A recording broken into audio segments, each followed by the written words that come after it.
So there's a really interesting parallel between what's happening in our government, the sort of dissatisfaction that our society feels, this huge rift in between the right and the left, and increasing amounts of violence over the last few years. It looks a lot like the 68, 69, 70, 71 period. I think that the political landscape of the early 70s is very similar to what we're experiencing now, with the rise of some more extreme points of view as people are taking to the streets and giving physical action to their political views. The more and more that we've been exploring the text, there have been lines of dialogue or moments, interactions that feel prescient.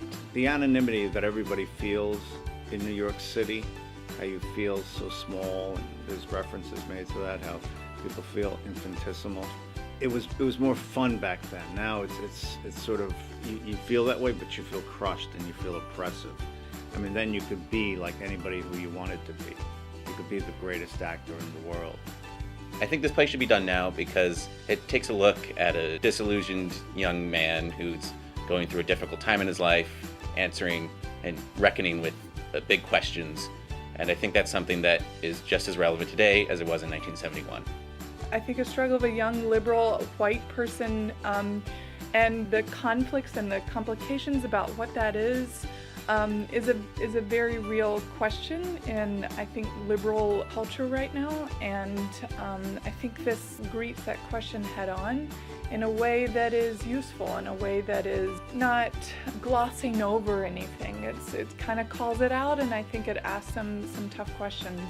I'm absolutely on a mission to corrupt this one. I've fully been corrupted, and she has just gone to New York, and I'm like, okay, let's give her a taste of the city. I'm not that menacing, of course. I charm her, and she doesn't know that I'm doing that. But I also see great potential in her for my way of life, of swindling and breaking the system. I need a companion, and she seems like the answer. Yeah, there's a boldness to Netta that does fit in with Tommy. Yeah. She's willing to sort of try things she's never tried before because she's scared and alone and desperate. I also think Netta, I'll speak from my perspective, it really does fall in love and really does want this sort of beautiful family that she's envisioned.